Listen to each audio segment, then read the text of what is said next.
Assalamualaikum warahmatullahi wabarakatuh. Perkenalkan, nama saya Ruli Ilhamsyah.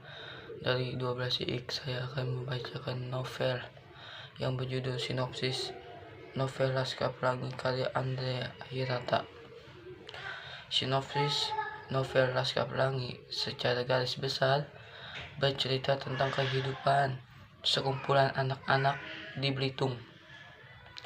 Tokoh dalam novel ini diantaranya adalah Ikal, Lintang, Sahara, Mahar, Akyong, Syahdan, Kucai, Borek, Terapani, dan juga Harun.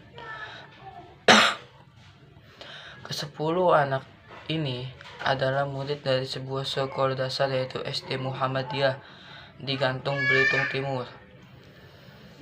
Kondisi pendidikan dalam cerita ini cukup miris. Gedung sekolah hampir rubuh dan juga muridnya sedikit.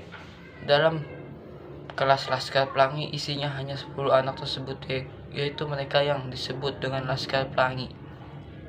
Ke-10 murid tersebut adalah para Laskar Pelangi, nama yang diberikan guru mereka bersama Bumus oleh karena kegemaran mereka terhadap pelangi.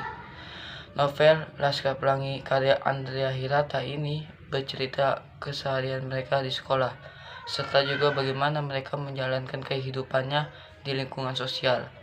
Mereka adalah anak-anak desa dengan tekad luar biasa. Perjalanan mereka dipenuhi kejadian yang tak terduga. Sebagai sisi kehidupan para Laskar Pelangi dari Bitung ini diceritakan dalam novel ini, mulai dari tantangan mereka untuk bersekolah hingga lucunya persahabatan mereka.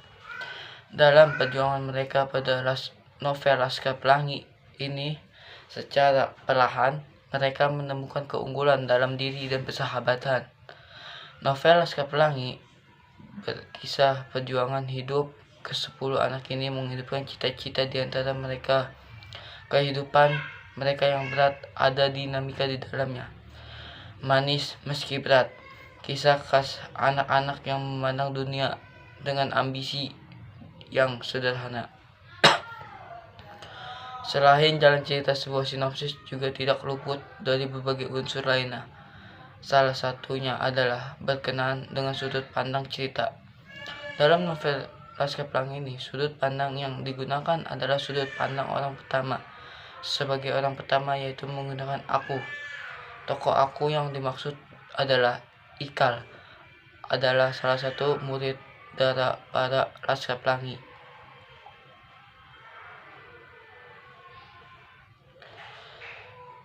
Tokoh dan penokohan cerita novel Laskar Pelangi. Dalam sinopsis novel Laskar Pelangi juga digambarkan tokoh dan penokohan. Tokoh Ikal sebagai tokoh pemilik sudut pandang cerita ini digambarkan sebagai seorang anak yang pintar, meskipun ia sendiri menepati urutan kedua di antara para Laskar Pelangi setelah Lintang.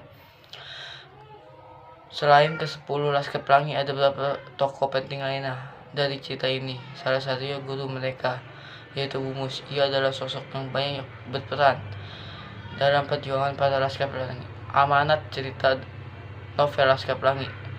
Amanat atau pesan moral adalah suatu pelajaran atau hikmah yang dapat kita petik dari sebuah cerita atau kisah.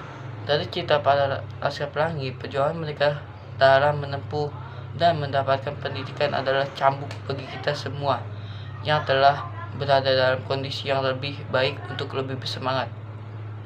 Itulah tadi sinopsis novel Laskar Pelangi karya Andrea Hirata. Semoga ada hal yang dapat menjadi kita lebih baik lagi melalui cerita pada anak-anak Laskar Pelangi ini. Sekian dari saya, kurang lebihnya mohon maaf. Assalamualaikum warahmatullahi wabarakatuh.